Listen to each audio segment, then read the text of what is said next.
Y como comienzo y preámbulo, pues me gustaría empezar con mejores noticias.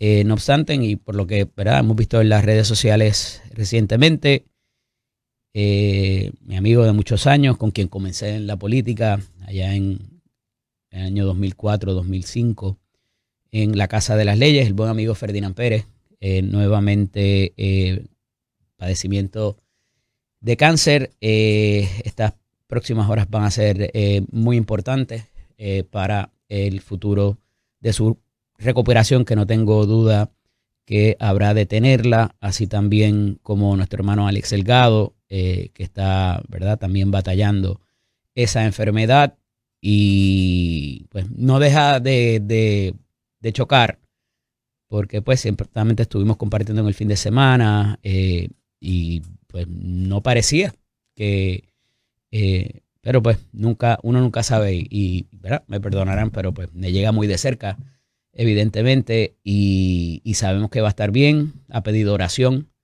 que ciertamente es sanadora, y ahí estaremos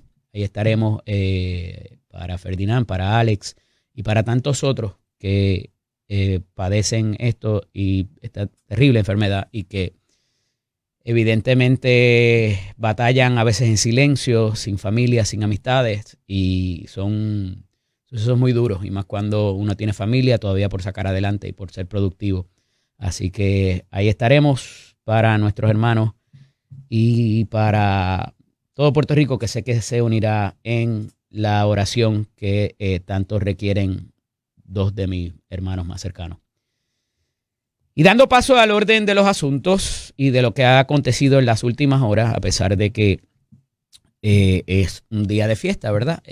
Para algunos, como dije, otros estamos aquí en el cumplimiento de nuestro deber. Y pasan al menos dos sucesos en las últimas horas desde el Capitolio que me levantan un poco de bandera, porque me parece que es un resultado consecuente con los números que vimos de la semana pasada de la gobernadora Jennifer González Colón, y quizás el deterioro a escaso un año de la elección y no del comienzo de la administración, y que pudieran agravarle más la situación. No me he vuelto loco. Voy a poder establecerles el nexo entre lo que les estoy diciendo y lo que ha acontecido tanto la semana pasada como durante estos 11 meses.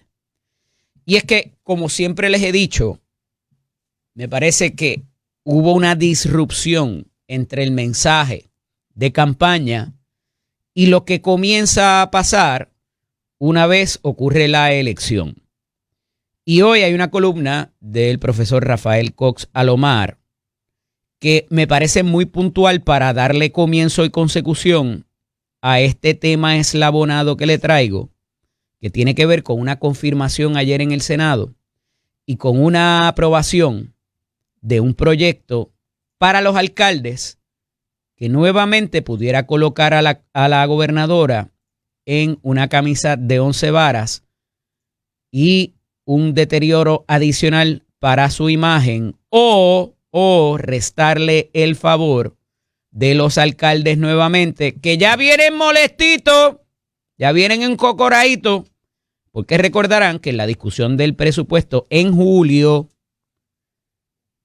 hubo un mensaje de estado de situación también, donde se le prometió algo a los alcaldes por la eliminación del fondo de equiparación y a llegarle unos dineros. Y parece que fue una tomadura de pelo, porque al final del día se les prometieron cientos de millones de dólares, como recordarán, y a lo último les ubicaron como 38 millones nada más. Luego de esto vino el famoso proyecto aquel de los canales de voz, ¿recuerdan? Y de que era un aumento a los celulares, a las cuentas de internet o a los proveedores de internet, y toda aquella discusión que se dio en el país y que colocó en ese momento en una posición sumamente difícil a la gobernadora. Eventualmente vetó el proyecto, como lo hizo también con el del impuesto al inventario. Todos estos proyectos y procesos le hacían llegar dinero a los alcaldes y otras ramas anexas también. Y evidentemente se ha traído por mucho tiempo el asunto de si hay municipios que van a colapsar, si van a tener que empezar a cobrar por servicios básicos, porque ya no les da para operar y ser esa primera línea de defensa que en las últimas semanas y meses ha quedado más que manifiesto que han estado ahí. La columna del profesor Rafael Cox Salomar se llama Con la boca es un mamey. Recordarán que esa es la frase célebre del exgobernador Pedro Pierluisi con relación al asunto del manejo del sistema energético y que un poco extrapola a todo lo demás que está viviendo el país por razón de la quiebra de la Junta de Supervisión Fiscal y de muchas otras cosas que dificultan para cualquiera que hubiese ganado la silla en el 2024.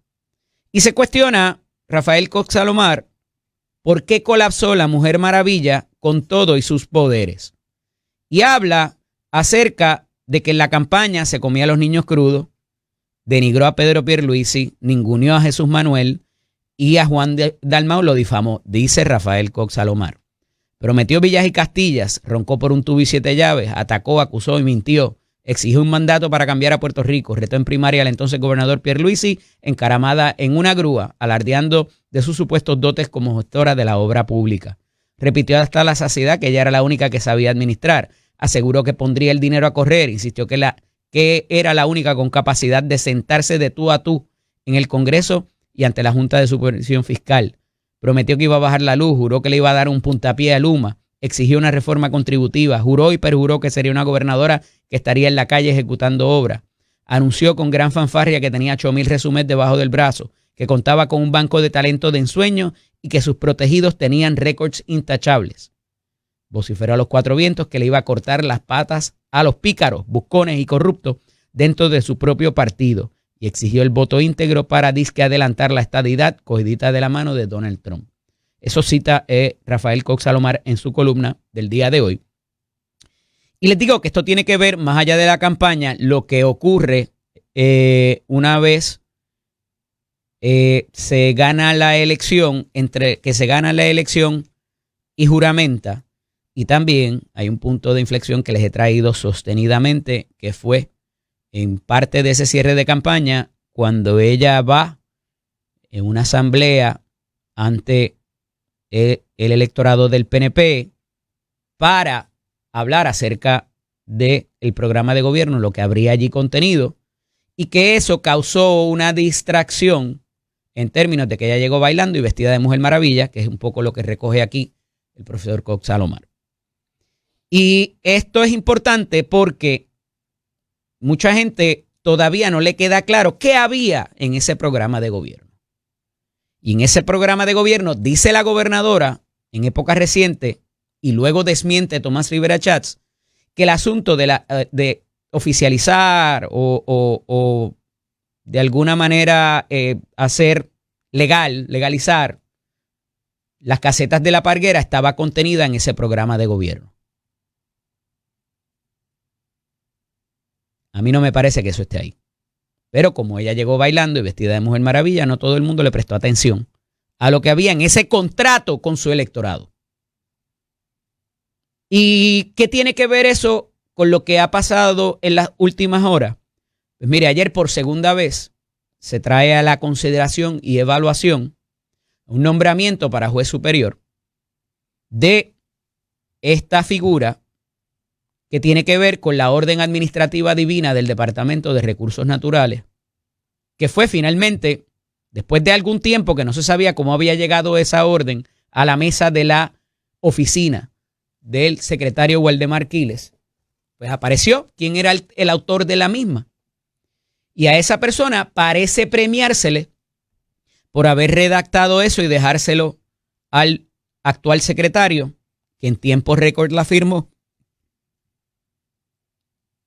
con un nombramiento como juez superior, que no es la primera vez que se le nombraba, pero trascendido eso, ayer se trae ese nombramiento, esa evaluación de ese nombramiento y se confirma, recordándole a la gente el premio que se le da a esta persona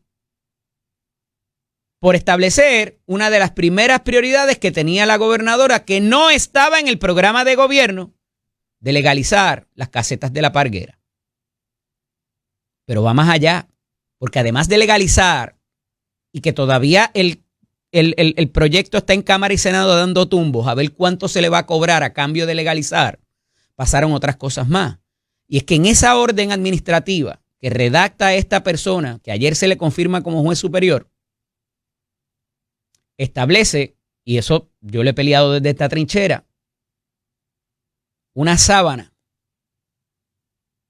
que no debe ocurrir en el derecho administrativo ni en ningún otro, donde se archivan casos por la posición de política pública de una agencia o de una administración.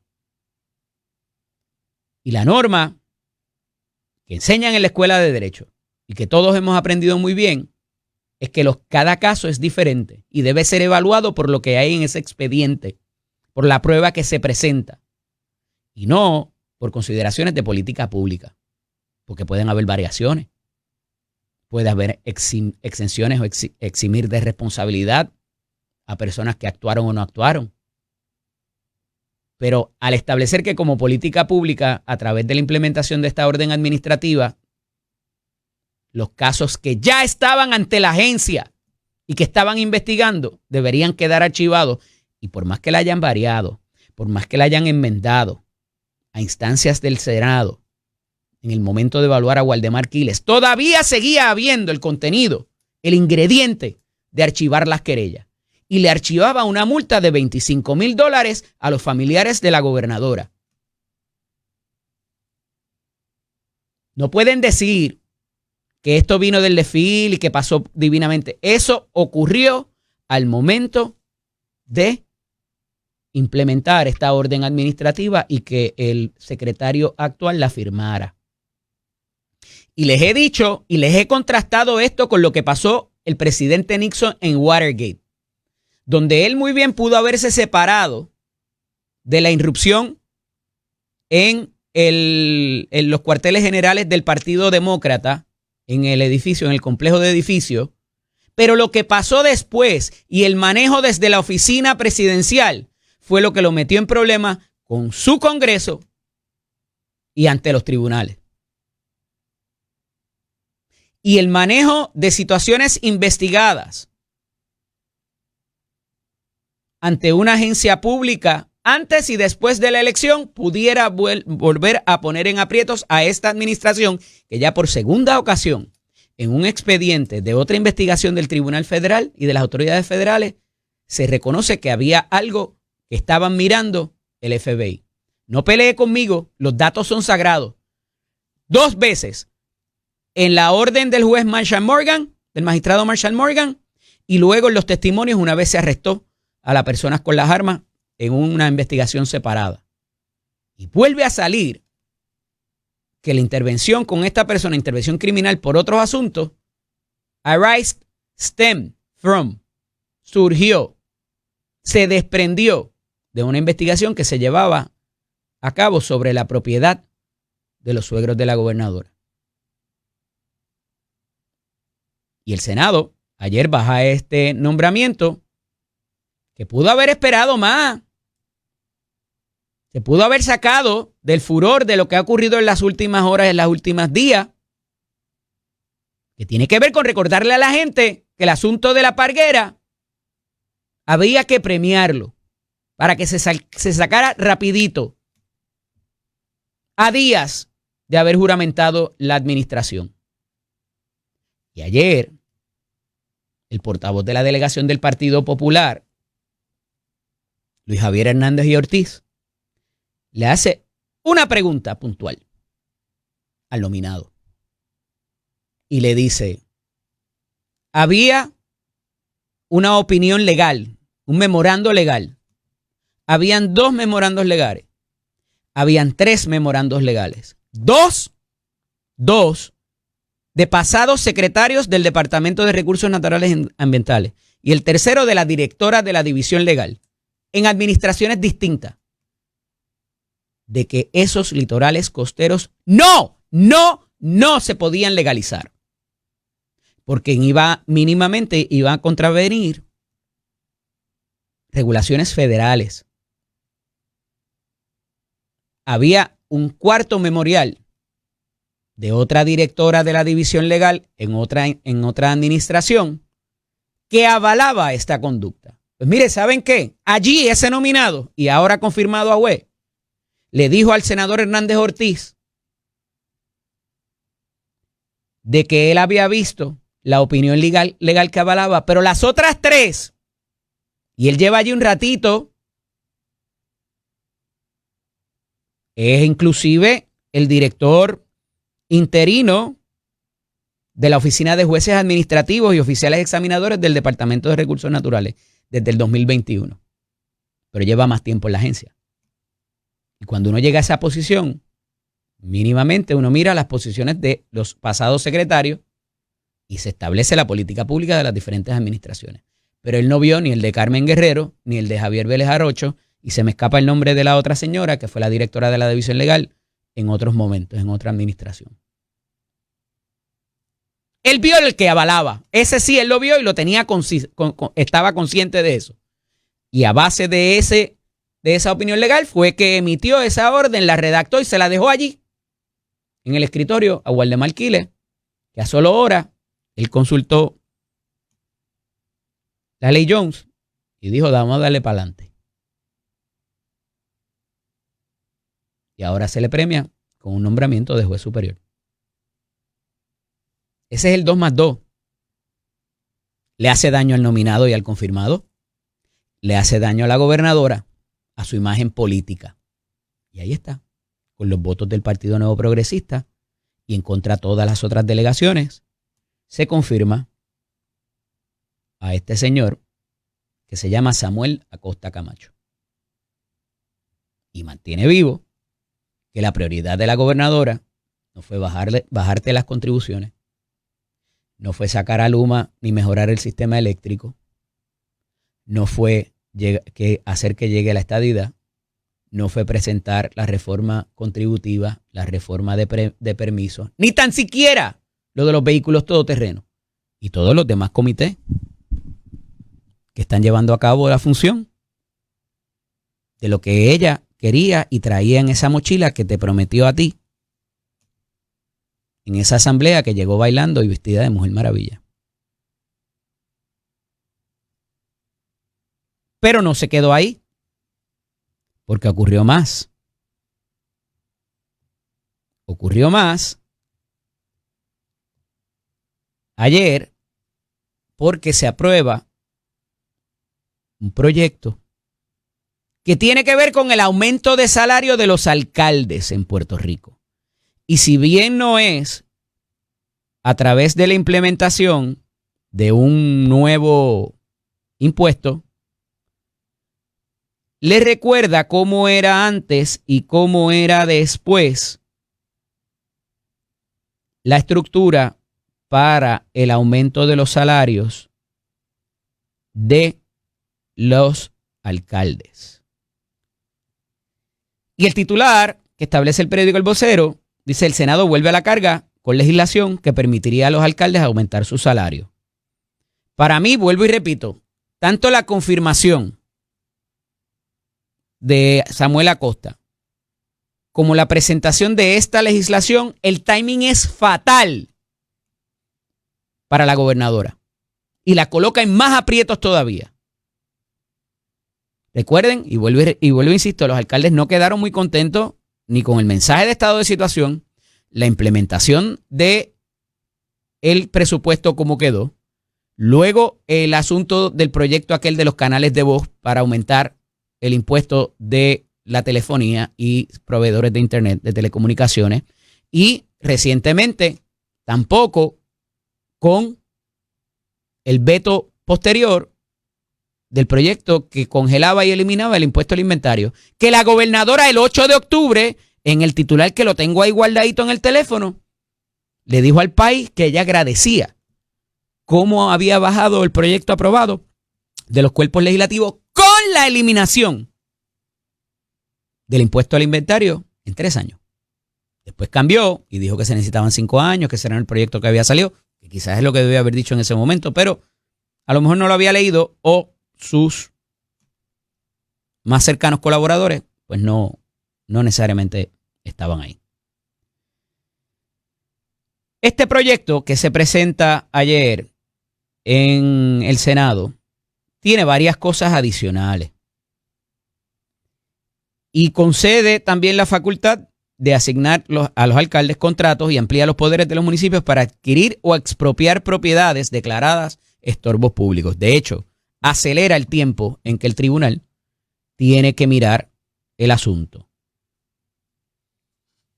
Se aprobó ayer en el Senado por vía de descargue y se deja claro que esto fue a petición de la Federación de Alcaldes y devuelve la facultad de revisar los salarios de los alcaldes a las legislaturas municipales. Hace un tiempo se había legislado para que fueran unas escalas basadas en la población que tenía cada alcalde, cada alcaldía o cada municipio, debo decir.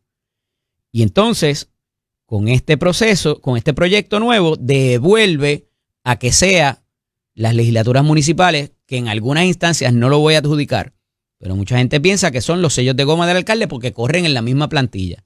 Y a veces usted no sabe ni quién es sus legisladores municipales, unos u otros de los partidos que haya, porque también allí hay ley de minoría. Pero el consenso generalizado es que esas legislaturas municipales hacen lo que les diga el alcalde y se lo ponen ahí y pónmelo ahí que te lo voy a partir. Y el asunto de este nuevo proyecto, como les dije, además de proveer un nuevo esquema o estructura para esos aumentos, también trae el asunto de establecer los criterios de productividad y todo lo demás. Esto tiene que ver con cómo los alcaldes lo vayan a hacer. Eso, pues, ¿verdad? Es bastante fácil de ir por encima. Y en 48 horas les pone un plazo a los tribunales para trabajar con la expropiación que sean promovidas por los ayuntamientos, que son quienes lo pueden hacer, ¿verdad? Los municipios, a veces el Estado también, pero en el caso de los municipios le pone un término jurisdiccional para que se muevan y puedan expropiar y darle para adelante. Eso está contenido en ese proyecto que es el 777. Vuelvo y repito, coloca a los alcaldes en posición de allegarse dinero, ahora no para ellos, sino, o debo decir, no para el municipio, sino para ellos también. Tiene una cuestión ahí también que ver con destaques y con las empresas municipales y con otro tipo de situación, pero ¿qué va a hacer la gobernadora al final del día? Con este proyecto ahora, ¿qué va a decir la Junta de Supervisión Fiscal a estos efectos? Recuerden que la gobernadora había dicho que cada vez que pedían dinero para cosas puntuales, se subían el sueldo, se iban de viaje y celebraban festivales.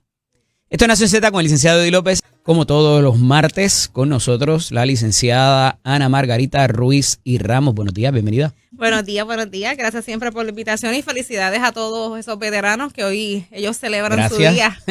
No lo dije ahorita, así que en efecto, esa gente que dieron sudor, sangre y sacrificio por la patria, ¿verdad? Muchas veces no se les reconoce, pero ciertamente. Mira, finalmente parece que va a abrir el gobierno federal. Se aprobó anoche con los votos necesarios en el Senado. Ahora tiene que votar la Cámara. ¿Quién ganó? ¿Quién perdió? ¿Cómo ves este asunto para propósitos de demócratas y republicanos? Pues mira, más allá de quién ganó y quién perdió, primero que todo me alegro mucho de que ya el gobierno vaya a abrir, porque era una situación que estaba afectando, estaba afectando ya demasiado lo que es la nación.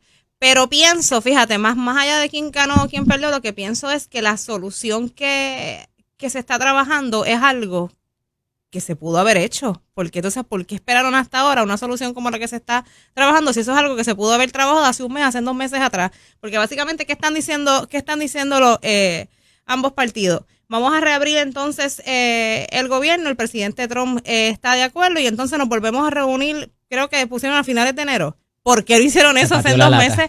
Hacen 2 meses atrás. Hay un montón de empleados federales que han estado sin cobrar. Aquí hay algo evidentemente filosófico y tiene que ver con las aseguradoras, con el plan médico de Obamacare. Y el presidente habría dicho, yo prefiero darle el dinero a la gente y no dárselo a las aseguradoras. Esos son los $2,000 que supuestamente están. No, los $2,000 son por los aranceles, para balancear lo de los aranceles. El porciento de aprobación del presidente Trump está en 21%, lo que vi anoche, y evidentemente está tragando agua, y ni hablar de aquí de la gobernadora. Pero en esta disyuntiva también los cuerpos legislativos, tanto republicanos como demócratas, también están en un all-time low.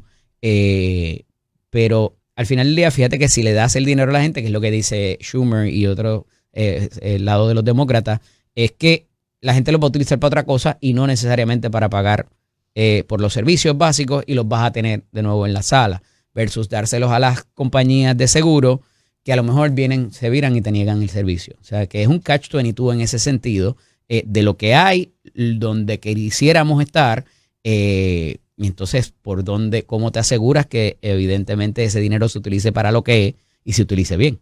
Lo que pasa es que es exactamente lo que tú dices. Ahora mismo se lo damos a las aseguradoras y entonces comienzan todos los procesos de burocracia para entonces desembolsar ese dinero a la gente. ¿Realmente va a llegar? ¿Cuándo va a llegar? ¿Cómo va a llegar?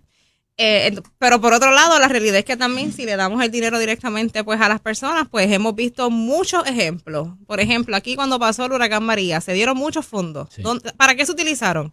Hay personas que lo utilizaron para las necesidades básicas, otros pues... Bueno, le pusieron tantas restricciones también que era súper difícil, y ahí está la reconstrucción del sistema eléctrico. Pero sí es un catch, porque yo personalmente pienso que el dinero se le debe dar directamente a las personas y que las personas juiciosamente lo utilicen porque para las necesidades que tienen. Nadie sabe las necesidades que tienen mejor que uno mismo.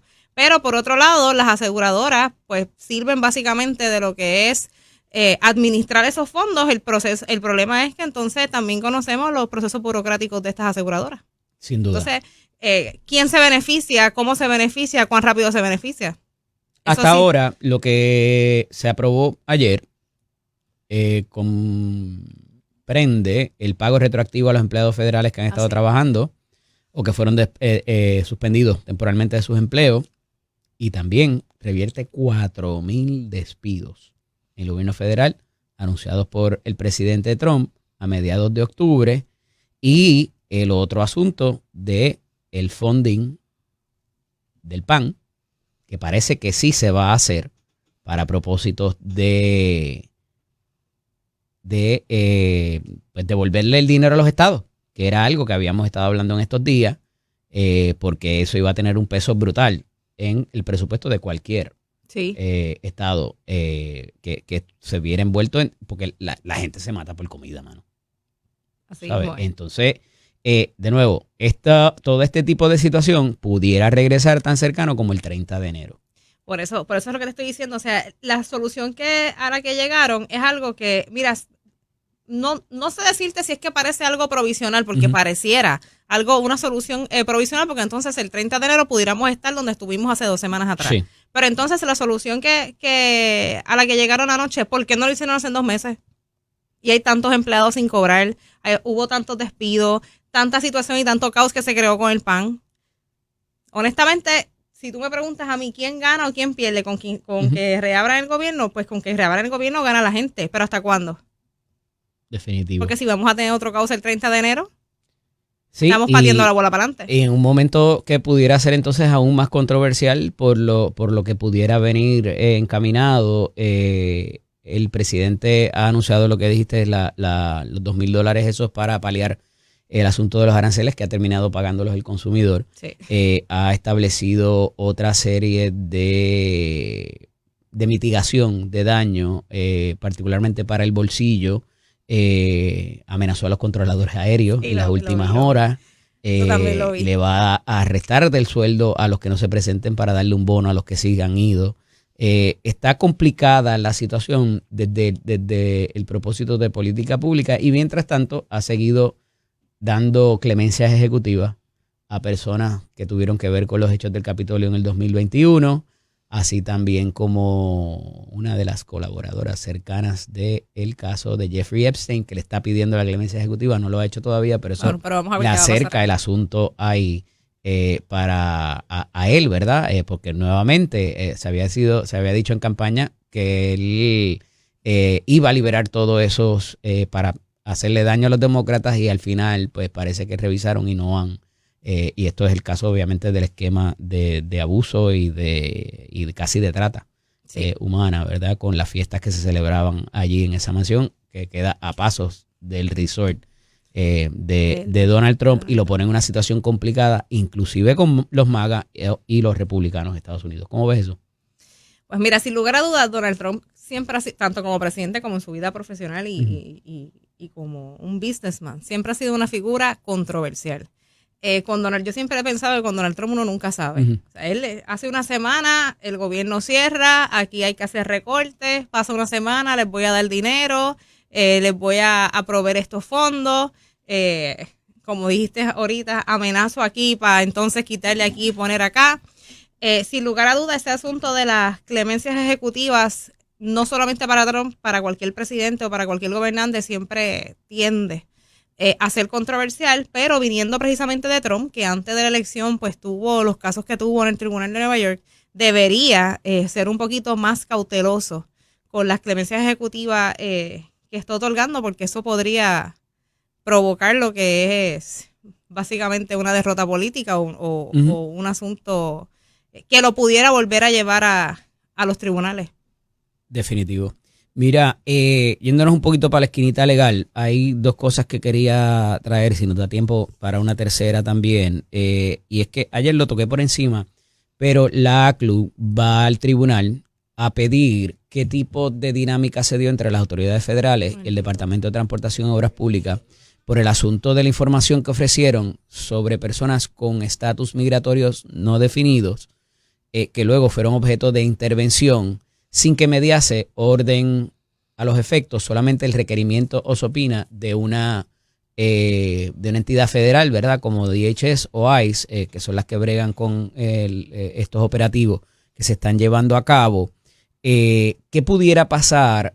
Ya se concedió el que el DITOP tenga que proveer si hubo opiniones legales, si hubo algún tipo de requerimiento adicional.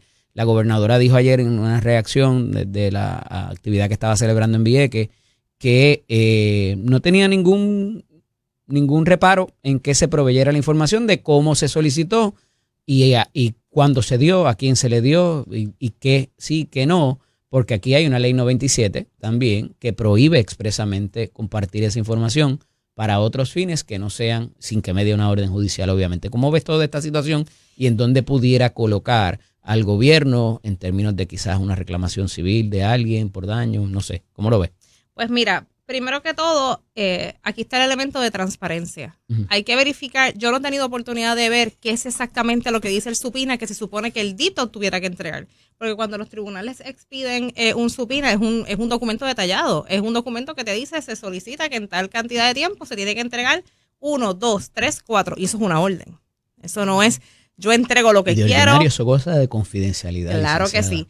Eso no es yo entrego lo que quiero. Y de hecho, si se somete un supina a una agencia y la agencia por alguna razón no tiene el documento, no hay problema en expresarlo, pero se tiene que hacer bajo juramento y explicar por qué no se tiene. ¿Alguien no le debe haber dicho al secretario de DITOP de que eso, más allá de que lo solicitara una agencia federal, debería venir acompañado de una autorización del tribunal para compel to it? Claro, porque se está hablando de información privilegiada que está protegida por una ley. Y el no haber hecho eso, ¿en dónde lo coloca? Le contestas cuando regresemos de la pausa, porque hay mucho de qué hablar. Quiero también hablar acerca de las sentencias pendientes en los casos de alto perfil y lo que va a pasar con un movimiento de sillitas ahí en el Tribunal Federal. Esto es Nación Z con el licenciado Eddie López y sigo aquí dialogando con la licenciada Ana Margarita Ruiz Ramos y viendo a ver cómo le explicamos al marciano lo que pasa en algunos tribunales, licenciada. Y nos quedamos para cerrar este capítulo de lo que es el ACLU contra el DITOP, que pudiera, ya que el juez Antonio Cuevas Ramos ha determinado de que tiene que compartirse la información que está requiriendo la Asociación Americana de Libertades Civiles para propósitos de para dónde vamos ahora y que pudiera propender. Ayer hablaba con Keren Riquelme, vicepresidenta del Partido Republicano y directora de OTSEC, acerca de que existía una violación de ley, de la ley migratoria. Por eso alguien pierde el standing de demandar quizás o reclamarle a un funcionario público por una mala actuación. No. La persona estar... No, los inmigrantes tienen sus derechos. Existen leyes que los protegen. Hay que ver... y eso fue donde nos quedamos hablando. Hay que ver también, como te dije, yo no he visto que dice el supine que exactamente lo que tenía que entregar el DITO, pero claro, el mero hecho de no estar entregando lo que se le está requiriendo ya levanta una bandera roja. Sin mediar una orden judicial. Exactamente. Y entonces, ¿qué nos deja? Nos deja dos caminos. Hay que ver qué va a hacer el DITO. Si va a apelar en un recurso extraordinario porque tiene 5 días, eso fue lo que le dio el juez Antonio Cuevas, o si la verdadera razón por la cual no se entregó lo que se le está solicitando fue que es porque en efecto se excedieron en la información que brindaron, que no se supone que brindaran porque estaba siendo entonces protegida por las leyes en Puerto Rico, y eso nos deja ante una situación fíjate que esto bastante fea para la agencia. De manera análoga, es como cuando se filtra información sensitiva, números de seguro social, cuentas bancarias, y la responsabilidad que se le adjudica a quien haya estado en control de eso, de la supervisión de esos datos, y después empiezan a llegar este tipo de reclamación hasta por, ¿cómo se llama? Pleitos de clase, sí. Por haber puesto en riesgo o haber habido algún daño. Pudiera la ACLU, que es quien pide la información, estar en posición de demandar en favor de esas personas, de esos migrantes que fueron objetos eventualmente de esos operativos, o que los hayan arrestado, los hayan sacado. Si en efecto se determina que hubo una violación de ley, claro que sí. Tienen standing, tienen legitimación activa porque el daño no es para la asociación. No, pero ellos representan este tipo de causas y lo pudieran hacer. Y vamos a decir que les den una cantidad de dinero, ¿qué hacen? Se las pasan a... Lo que pasa es que casi, ¿sabes? Que debería haber un niño símbolo por lo menos, ¿no? De alguien que haya pasado por eso, que se pueda probarle que sufrió un daño porque el secretario de DITOP decidió proveer esa información. Lo que pasa es que ese tipo de reclamación, cuando se lleva al tribunal, no es ese tipo de demanda de daño de que yo pues me caigo en X lugar y reclamo 500,000 daños por las angustias mentales. Pero aquí no hay ni negligencia, aquí hay una actuación deliberada. Exactamente. De proveer la información, y eso provocó el daño de que me llevaron, me arrestaron. Por eso, pero... A pesar de yo haber estado protegido fuera de ley. Fuera de ley. Pero existía una ley. Violando la ley migratoria. Por eso, pero existía una ley. De que no se compartía. Exactamente. Pero de que se pueda llevar una acción al tribunal, claro que se puede llevar. Ellos representan este tipo de población. Como te dije, hay que esperar también los 5 días a ver cuál va a ser la acción cuál va a ser el argumento, cuál va a ser... Pero yo me sospecho que si a la gobernadora le dijo, compartan todo, que aquí no pasó nada. Bueno, pero entonces también habría que esperar, porque ellos también tienen derecho a ir al tribunal apelativo. La información que a mí me llegó es que tanto el Departamento de la Familia como otra oficina, otra dependencia del gobierno también proveyó información, inclusive de menores de edad, para propósitos de llevar a cabo y dar información acerca de estos operativos, además del montón de gente que estaba llamando confidencia.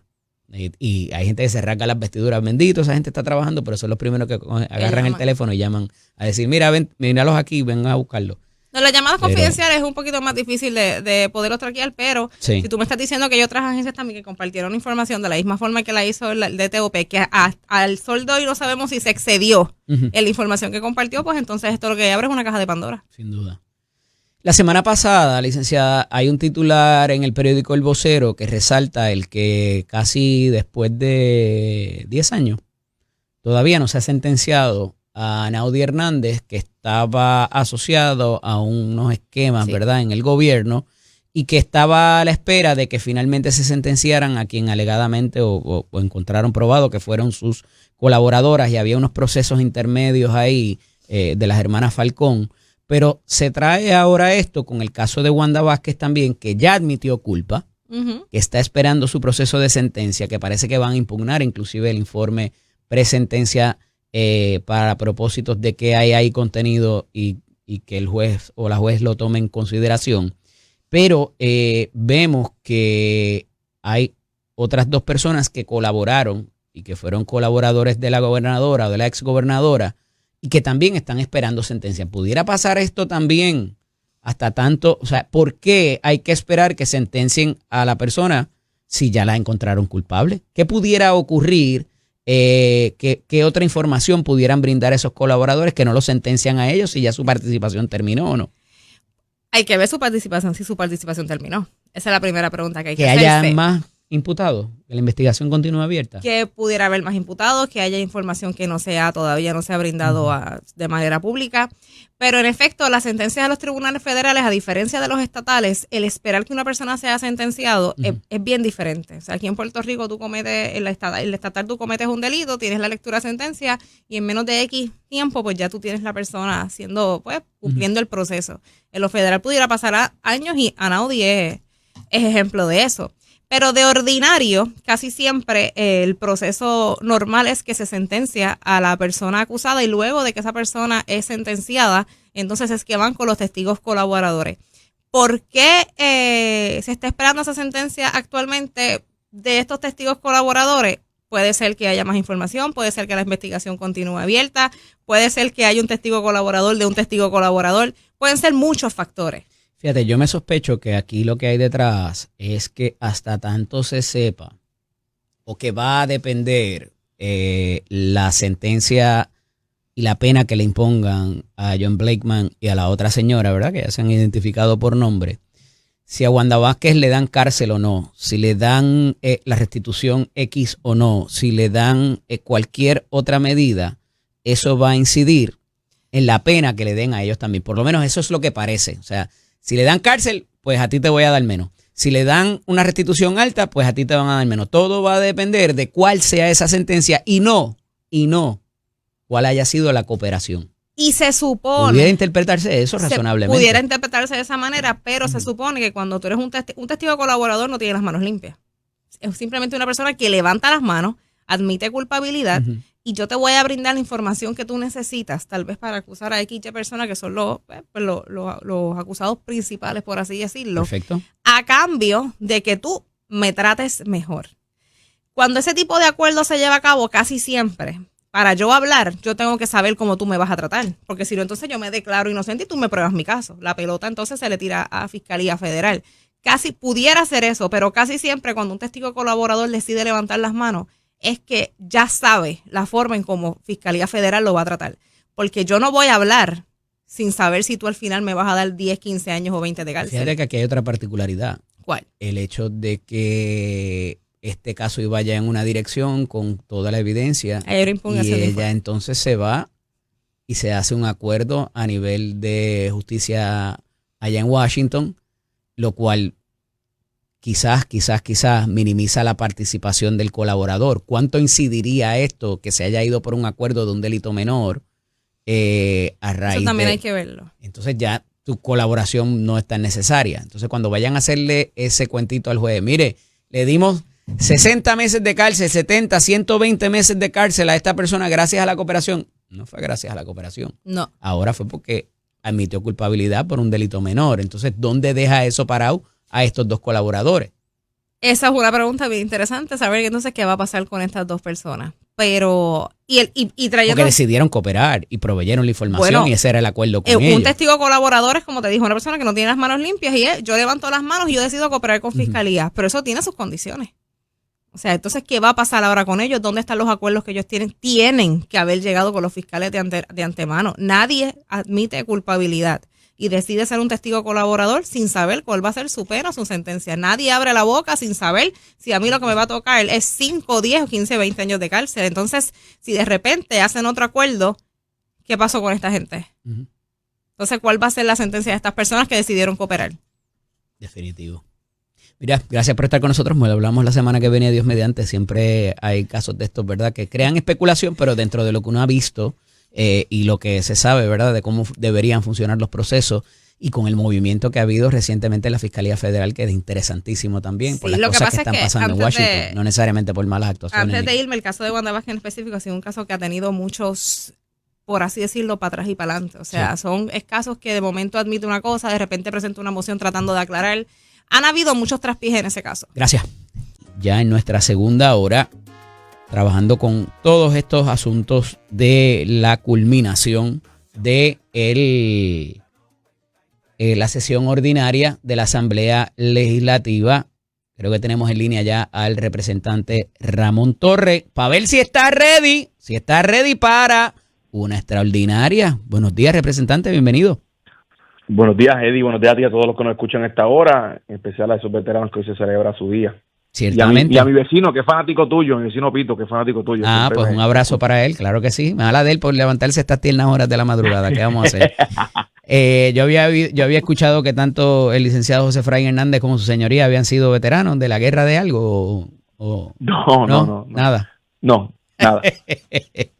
Abrazo para él también, que nos debe estar escuchando, se levanta temprano. Representante, parece que se va a presentar en los próximos días finalmente los proyectos de la reforma contributiva. No va a haber proyecto para trabajar con lo del inventario, a pesar de que hay unos proyectos sometidos ante la consideración de los dos cuerpos, pero como el comité va a trabajar, pues el comité se encargará de eso, pero parece que no le van a dejar celebrar ni Thanksgiving ni Navidad. Bueno, me parece que eso lo primero es que eso del impuesto de inventario va a sufrir lo mismo que ha sufrido todo lo que hay un comité hecho, que es que se va a quedar ahí en baja, como dicen los muchachos en la calle, sin que pase nada. En cuanto a la extraordinaria, se viene comentando hace más de una semana por los pasillos del Capitolio, ¿verdad? Sin confirmarse, que planifican citarla entre el 5 y el 25 de diciembre. Son 20 días, según la Constitución. Pero entonces, pues ayer la gobernadora en un acto público confirmó que sí, no confirmó la fecha, pero confirmó que sí, que se va a citar una extraordinaria, así que no dudaría que fuese en ese periodo para atender el proyecto de reforma contributiva. Me parece que es muy poco tiempo, una reforma contributiva eficaz que afecte positivamente. El presidente del Senado se lo había dicho, si 3 años no son suficientes para algo que cuesta 500 millones, ¿verdad? Versus otro de 350, ¿verdad? Hablando del proyecto del inventario, del impuesto al inventario, vis a vis de la reforma contributiva, que sería algo de 500 millones, pero la gobernadora como que deja entrever ayer que parece que no va a ser tanto alivio la reforma contributiva en cuanto a las tasas, particularmente la rebaja de las tasas, y ver qué tiene que decir la Junta de Supervisión Fiscal. Yo creo que lo que pasa es que el apuro, que es mala consejera siempre, mal consejero siempre, es el problema aquí principal. ¿Por qué el apuro? Porque para que esta reforma contributiva tenga algún tipo de efecto en el próximo año contributivo, que comienza el 1 de enero del 2026, para pagar en el 27, ¿verdad? Año antes de las elecciones, pues tiene que trabajarse antes del 31 de diciembre de este año. Y yo creo que el tiempo es poco. Aquí hay que escuchar. Aquí los famosos modelajes, que no es otra cosa de ver cómo esto funcionaría a futuro y trabajar las comisiones de Hacienda a todo vapor por 20 días para entonces entrar a una discusión y que vengan las discusiones en comisión para llevarlo al floor. Y encima de eso hay un tercer jugador aquí que no estamos contando, que es la Junta de Control Fiscal, ¿verdad? Que lo acepte. Y que está calladito porque con lo del impuesto al inventario no dijeron ni esta boca es mía. Bueno, pues porque me parece a mí que ellos no se van a meter en una discusión que todos sabemos cómo ellos piensan, pero que al final del día ellos no van a decir mucho porque la propia legislatura tomó acción con lo que estaba sucediendo y la gobernadora finalmente lo vetó, pero ese apuro, ¿verdad? Ese trabajo a la carrera, yo creo que no es bueno y yo creo que no va a haber espacio para que en esos 20 días se pueda hacer. Fíjate que no solamente son 20 días exclusivamente, es que son 20 días y después no hay más tiempo, porque si la extraordinaria es del 5 al 25, entre el 25 y el 31 lo que hay son 6 días y no habría tiempo para llamar una segunda extraordinaria.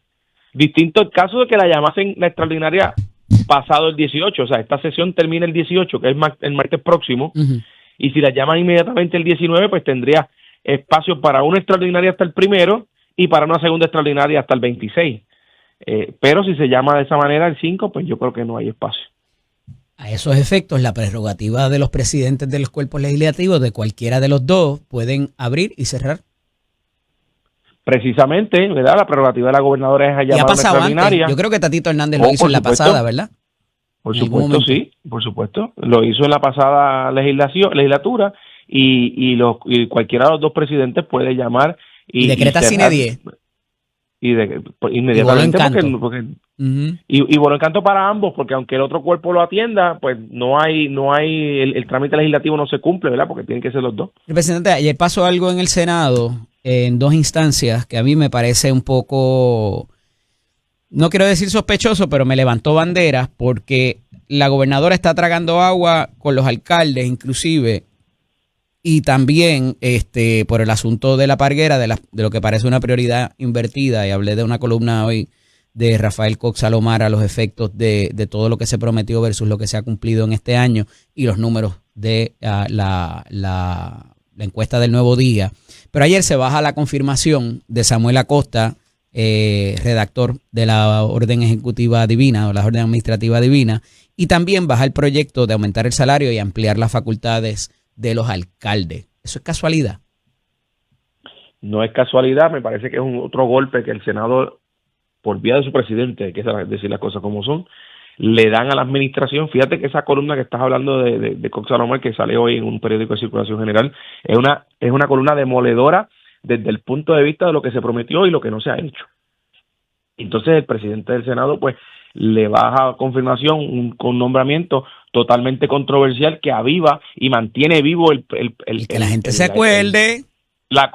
Por supuesto, la controversia principal de este cuatrienio, que va a seguir viva hasta el día de las elecciones, que es cómo la gobernadora logra, con una orden ejecutiva y un proyecto de ley, agenciarse para su familia unos derechos que no tiene otra persona, y que ya hemos visto que está siendo investigado por el gobierno federal, que aunque digan que la gobernadora no está siendo investigada, no dicen nada de la familia del esposo, ¿verdad? Y encima de eso, el presidente del Senado, el propio Senado, baja sin discusión, por descargue, un proyecto de ley malísimo, porque aunque tiene áreas buenas, como por ejemplo el adelantar las expropiaciones de casas que están abandonadas, le pone en manos de las legislaturas municipales el aumento de salario a los alcaldes, que la mayoría de los municipios están embaratados económicamente. A mí me parece más preocupante lo de los estorbos públicos, representantes y licenciados, porque ahora en 48 horas te pueden limpiar y quedársete con la casita. ¿No me parece eso preocupante? Es bien preocupante, pero entra un jugador imparcial que es el tribunal. El tribunal tiene que determinarlo, ¿verdad? Y siempre vas a tener tu derecho, tu día en corte, ¿verdad? Y podemos hablar, ¿verdad? Pero tienen que resolver en 48 horas. Precisamente. Y eso también abona al hecho de que como que el Senado trae toda esta situación para mantener vivo unas fallas y unos problemas de raíz de administración que tiene la administración central. ¿Usted recuerda que la gobernadora había dicho que cada vez que los alcaldes necesitaban dinero de emergencia, después se aumentaban el sueldo, se iban de viaje y celebraban festivales? Por supuesto, sí. Y no solamente lo dijo la gobernadora. El traer este proyecto no aviva y mantiene en la mente de todos ese asunto. Y oye, no es que la mantenga en la mente de todo el mundo, es que mantiene abierta la herida o mantiene abierta la controversia entre los alcaldes y la gobernadora. Porque esto es un proyecto por petición de la Federación de Alcaldes, ¿verdad? Y es un proyecto que ellos entienden que es necesario, solamente ellos piensan que es necesario, porque el país sabe de la situación económica que estamos todos y cómo los alcaldes van a querer aumentarse el sueldo de esa manera. Ya vimos cuando la situación del impuesto a las líneas de comunicación, que cómo la gobernadora finalmente tuvo que vetarlo, pero entonces no creo, esto es por diseño, ciertamente el Senado lo trae para mantener viva esa controversia. ¿Quién quedó bien con los alcaldes? al final del día, representante? Porque la gobernadora dijo, es que los presidentes de los cuerpos no quieren volver a reconsiderar, vayan para allá y pídanle a ellos. Pero, ¿verdad? Había relatado ahorita, hubo 3 instancias en el mensaje de estado de situación, después en la conformación del presupuesto, cuando lo de los canales de voz y cuando lo del impuesto al inventario. Parece a la gobernadora darle la espalda a los alcaldes en su búsqueda de dinero y más con la frase que le acabo de repetir, ¿no? Me parece que quien pudiera tener la complicada con los alcaldes ahora mismo es la gobernadora más que los presidentes de los cuerpos. ¿Coincide? Por supuesto, porque al final todo parecería que quien le está negando todo el tiempo las cosas a la a los alcaldes es la propia gobernadora. Claro, le veta el impuesto al inventario buscando un acto de buena voluntad, pero le deja en manos a la legislatura, y la legislatura le dijo que no lo va a atender porque la propia gobernadora no ha hecho nada, y lo que hizo fue un comité de los tantos que tiene, no sé si son 5, 6 o 7 comités que están, me imagino que se reunirán cada 6 meses para ver cuáles son el proyecto a seguir, pero ciertamente el grupo de alcaldes tiene que estar en descontento no solamente con la administración, sino directamente con la gobernadora, porque parecería que pues los tira nuevamente para acá, para la legislatura, para que sea la legislatura quien resuelva. Y el Senado ha sido claro, el Senado se lo aprueba, ahora lo pasa a la Cámara. La Cámara, yo sé cómo yo le voy a votar, yo no sé cómo le voy a votar a mis compañeros, pero si también pasa lo mismo, es un problema de serio el que tendría la gobernadora en su escritorio, porque tendría un proyecto de ley antipático. Yo creo que antipático es poco el adjetivo que tenía que utilizarse para el pueblo completo, pero entonces tendría nuevamente un grupo de alcaldes en contra y molestos porque no les aprueba lo que ellos quieren. Por donde empezamos, era el asunto de la presentación de la reforma contributiva. La gobernadora dijo que quiere presentárselo a los presidentes de los cuerpos primero con ese modelaje particular de los diferentes escenarios de cómo funcionarían o cómo se proyecta que funcione, porque al final del día eso es proyecciones, no se sabe cómo se va a comportar, hay muchos wildcards aquí. No obstante, me parece que quizás, a diferencia de en otras instancias, la gobernadora está contando con los presidentes de los cuerpos antes de presentar inclusive la letra del proyecto que va a presentar. ¿Por qué el cambio? Quizás en estrategia ahora decía ir antes de presentárselo inclusive ¿cómo se llama eso? La conferencia legislativa, ver qué opinan los presidentes de los cuerpos. ¿A qué obedece eso a su juicio, representante? Porque no es un secreto que la legislatura en algún momento había una facción, entiéndase la Cámara de Representantes, que era fiel a la gobernadora. Ajá. Y el Senado, que era un poco más wild y no era tan fiel a la gobernadora, pero que ya esa facción que era fiel a la gobernadora ha tomado vida propia y se ha dado cuenta de lo que todos los políticos sabemos, que es que la salvación es individual, y ya están tomando decisiones propias incondicional, o sea, independientemente de del futuro de la gobernadora como política, no del partido, y se han dado cuenta de eso, y me parece que es importante no solamente contar con ellos, sino que no haya duda, ¿verdad? Que eso esté hay un dicho español que dice atado y bien atado.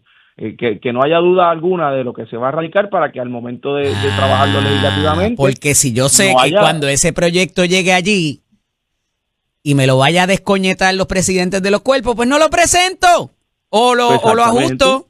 ¿Verdad que sí? Exacto, que cuando vaya allí tenga las menos enmiendas posibles. Porque ya le descarrilaron unos cuantos. Le han descarrilado unos cuantos, ¿o no? Unos cuantos, yo te diría que casi el 90% de lo que ha presentado allí se ha enmendado de alguna manera. A raíz de los números de la semana pasada de la encuesta del Nuevo Día, la gobernadora, que también ha presentado o ha requerido números propios, ¿verdad? Y ahí está en los informes de gastos de su campaña, no solamente los ingresos, sino los egresos, y hubo un estudio de $82,000. Ella entiende que hay que mejorar la comunicación, ella y su equipo. El presidente del Partido Popular Democrático y comisionado residente ha dicho que no es meramente un ejercicio de comunicación, sino que ha habido unas decisiones que han marcado a la gobernadora para propósitos de cómo corregir quizás lo que le están reflejando esos números. ¿Por dónde ves usted fue comisionado electoral, representante, ¿cómo ve esta corrección? Porque todavía falta mucha política, son 3 años y pico todavía. Falta muchísimo y tengo que reconocer la capacidad a mí no me gusta usar esta palabra en política, pero es la que va. La capacidad de resiliencia que tienen no solamente los políticos, sino que ha demostrado la gobernadora en momentos de crisis, ¿verdad? Y en momentos de dificultad. ¿Está herida de muerte políticamente la gobernadora con estos números? ¿O es rehabilitable? Yo diría que está herida, pero no está herida de muerte. Herida de muerte sería un escándalo que surja ahora, una investigación a la familia, que se confirme una investigación en La Parguera para la familia del esposo. Eso sería así. Pero es que no le implica a ella, si es la familia, es la familia. No podemos criminalizar también a los funcionarios por lo que hagan sus familiares. Tiene razón y eso lo entendemos nosotros, pero el pueblo allá afuera, al verse desconectada, la administración desconectada con las necesidades del pueblo allá afuera, el pueblo no lo va a entender de esa manera, número uno. Bueno, y número dos, fíjese, representante, lo que pasa es que hay unas ejecuciones también desde la figura, desde antes inclusive pudiera decirse, que no la desvinculan de lo que hagan familiares de ella. Pensaba que iba por ahí quizás, ¿verdad? Entonces ya ahí la cosa cambia, porque si tú buscas legalizar algo que era ilegal mediante la orden administrativa o mediante legislación presentada, o se ejerció alguna presión sobre pasados o presentes secretarios, pues eso cambia la cosa. Y por eso traigo el ejemplo de Watergate en muchas instancias, de cómo el presidente manejó, una vez sabía lo que estaba pasando el asunto, y el intentar de alguna manera, ¿verdad? Y no estoy adjudicando que eso es lo que pase, pero si eso es lo que está investigando las autoridades federales cuando hablan de asuntos de cuello blanco que no tienen que ver con violentar regulaciones ambientales inclusive, sino otro tipo de quizás acción u omisión, pues entonces estamos hablando de otra cosa y ahí sí le implicaría o podría implicarla a ella directamente. Totalmente, el problema principal no es la acción de lo que se ha hecho o no se ha hecho, sino el encubrimiento con las esferas de poder, ¿verdad? Que es exactamente el ejemplo que trae de Watergate. O sea, el presidente de los Estados Unidos en aquel momento, Richard Nixon, no se logra conectar con lo que sucedió, pero sí se logra conectar con el encubrimiento después de que se enteró de lo que sucedió, ¿verdad? Votó a los fiscales y a los oficiales investigadores. Y eso sí que es un problema serio. Le costó la presidencia a un presidente que de otra manera había llevado una presidencia más o menos bastante buena. O sea, recordemos que en la presidencia de Richard Nixon en que se crea la EPA, uno de los mayores logros desde el punto de vista ambiental en los Estados Unidos. Pero volviendo acá, me parece a mí que siempre que hay un problema político se le echa la culpa a la comunicación, y me parece a mí que yo creo que es una aceptación de que no se está permitiendo que secretarios que están haciendo su trabajo, no sé si bueno o malo, porque no se están comunicando, no le estén comunicando de cierta manera. ¿Qué ajustes ha tomado inmediatamente la administración desde el punto de vista político, de política pública? Pues yo no sé, eso estará por verse.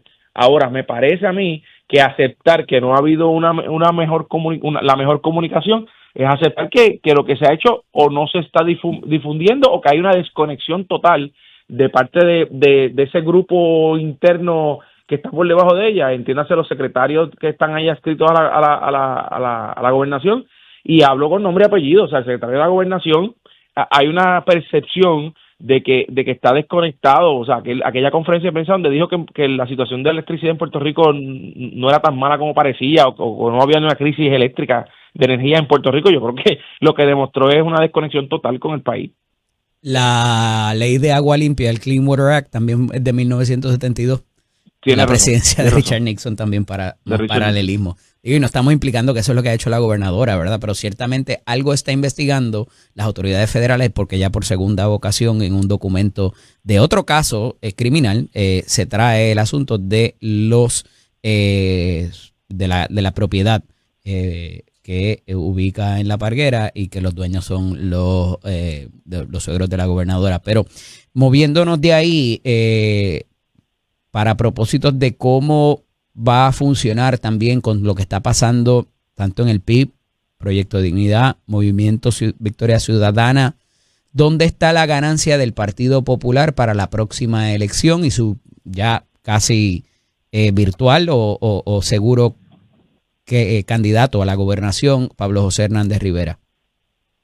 Bueno, los demás partidos, empiezo por lo general y después voy a lo específico, los demás partidos están inmersos en sus reorganizaciones, que ciertamente pues cada cual está trabajando. Sí. Sabemos la situación que tiene el Proyecto Dignidad con la salida de la senadora Joan Rodríguez Bebe. Victoria Ciudadana logró la inscripción recientemente, bueno, el completar los endosos, ¿verdad? Eso no requiere, no necesariamente la inscripción automática. El Partido Independentista me consta que está visitando distintas áreas, y el Partido Popular ciertamente estamos en ese proceso. El Partido Popular por primera vez en mucho tiempo se ha decidido, y yo creo que con mucha razón, trabajar lo electoral primero para no dejarlo para última hora. Y evidencia de ello fue una actividad que tuvimos hace 2 fines de semana en el área de Barceloneta, muy bien concurrida y muy bien hecha, ¿verdad? Trabajada. Ah, sí. Sí. ¿Cuántos alcaldes hay del Partido Popular, representante? 41 alcaldes. ¿Y cuántos fueron a esa actividad? 6 alcaldes. Y le parece eso no significa que no apoyen. Eso no significa que no apoyen. Eso no significa que no lo apoyen, no, ciertamente no. Está una ¿Y actividad. ¿Y dónde fue la actividad? Lo importante, en Barceloneta. ¿Y quién era la alcaldesa huésped? El teatro no me acuerdo ahora el nombre, pero me parece que era Ramos Antonini. La alcaldesa de Barceloneta, ciertamente. ¿Y dónde estaba la alcaldesa de Barceloneta? No estuvo allí, no sé. ¿No sabe dónde estaba? Estaba con Jennifer González en España. En la actividad donde estaba Jennifer González. Donde estaba, no sé que no estuvo presente. Pero fíjate, lo importante no es que los alcaldes estuviesen o no estuviesen. El proceso electoral no se corre. Porque el presidente del partido dijo que sí, que los que no estaban allí, que él le daba pase a Wanda Soler, pero que a los demás tienen que ponerse para su número y pudieran haber otras consideraciones.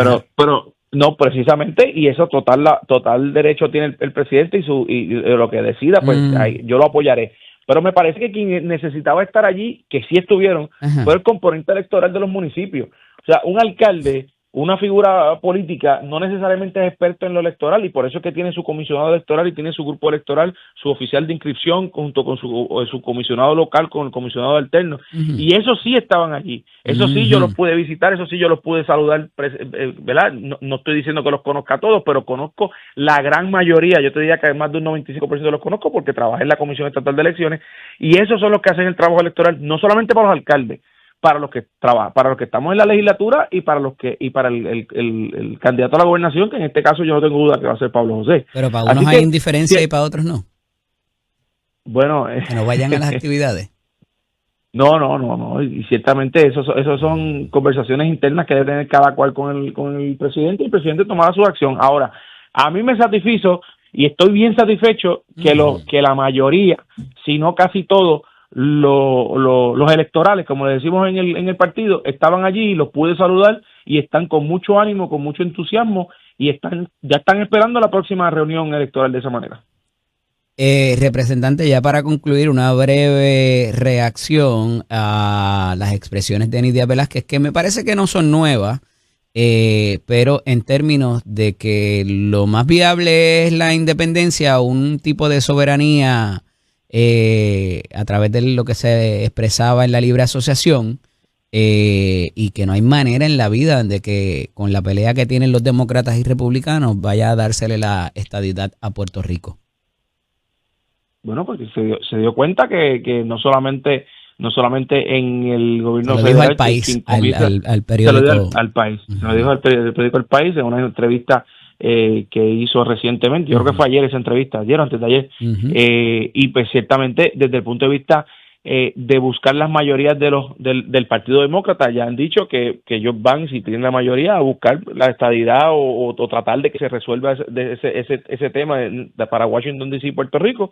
Pero a mí me parece, yo no lo veo, número uno, porque en Puerto Rico la mayoría de la gente no quiere la estadidad, número uno, y número dos, pues se dieron cuenta que tenemos que estar todos en la mesa. Pero dicen, todos allí. Pero nunca el estatus actual, porque ahora es una colonia. Eso no es lo que dice Pablo José. Eso lo veremos. O sea, que para unas sí, para otras no. Eso lo veremos. Un abrazo, representante. Gracias por estar con nosotros siempre. Buen día a ti a todos. Excelente, cómo no. El representante Ramón Torres Cruz, de la delegación del Partido Popular Democrático. Vamos a ir a la pausa, y cuando regresemos vamos a hablar con la amiga Nilda Pérez, presidenta de Proyecto Dignidad, a ver por dónde va, cuál es la agenda ahora con la salida de Joan Rodríguez Bebe. ¿Qué pasa? ¿qué va a decir de Javier Jiménez también? Esto es Nación Z con el licenciado de López. Como les anticipé en el segmento anterior, vamos a hablar con la presidenta de Proyecto Dignidad, Nilda Pérez, que está con nosotros en la vía telefónica. Buenos días, Nilda, bienvenida. Buenos días, Eddie. Gracias por esta oportunidad y gracias al público de Nación Z que te escucha en esta mañana. Gracias. Ciertamente en los últimos días han estado en la palestra por razón de la dimisión de la senadora Joan Rodríguez Bebe y mucha gente cuestionándose de aquí en adelante cómo eso impacta, qué pasa, van a seguir en la misma línea, se va a ir la gente con el PNP, como algunos han dicho. ¿Qué va a pasar en Proyecto Dignidad a raíz de los últimos acontecimientos de los últimos días? Mira, nosotros seguimos con el plan de trabajo. Apenas yo llevo 3 meses como presidenta, se está poniendo la casa en orden. Este fin de semana tuvimos una asamblea distrital en el distrito de Humacao, donde tuvimos la selección de toda la directiva. Seguimos trabajando arduamente. Yo creo que obviamente, ¿verdad? Hay personas que se desaniman, pero estamos trabajando en equipo. Y cuando un equipo está completamente cohesionado, comprometido, y claro, en el trabajo que se va a hacer, los resultados son exponencialmente. Así que yo estoy confiada de que nuestro partido se va a seguir reestructurando, fortaleciendo de cara al 2028. Internamente la salida de la senadora no hace ninguna mella, ¿verdad? Porque nosotros tenemos unos planes ya establecidos básicamente dentro de los planes establecidos ella no tenía un rol participativo dentro de la estructura. Obviamente nos quedamos sin una portavocía en el Senado, pero haremos los trabajos para que nuestros proyectos y nuestras propuestas se lleven a cabo en el Senado, a través de participación ciudadana, ¿verdad? Que uno pueda ir y cabildear, incluyéndola a ella, para impulsar esos proyectos que nos definen como partido. En la Cámara seguimos trabajando mano a mano, hombro con hombro, con la representante Lizy Burgos. De lo que se revela la semana pasada, parecía que ya había habido o había venido habiendo posturas encontradas con las de la senadora Rodríguez Bebe, inclusive de Lizy Burgos en Cámara versus Senado. ¿Desde cuándo, dónde se rompió ahí la brecha? ¿Fue antes de la elección? ¿Fue después de la elección? ¿Dónde estuvo el quiebre? Mira, esta brecha viene desde hace tiempo, esto no es nuevo. La primera situación y crisis interna que tuvimos fue en el cuatrienio pasado, cuando la senadora presentó el proyecto 693, que como todo el mundo lo conoce, de las 22 semanas, donde establecía el aborto legal antes de las 22 semanas. Eso pues causó mucha controversia interna y externamente, ya que pues nuestros principios fundamentales establecen que nosotros defendemos el derecho a la vida desde la fecundación hasta la muerte natural. En aquel entonces la senadora establecía pues que como estrategia, obviamente ya solamente un voto, y que como estrategia pues se debería de ir poco a poco en esa lucha contra, ¿verdad?, a favor del derecho de la vida. La representante Lizy Burgos es más firme, ¿verdad? Y pues mencionó que es pues, falta de firmeza, es más firme, Lizy Burgos. Exactamente, en ese entonces.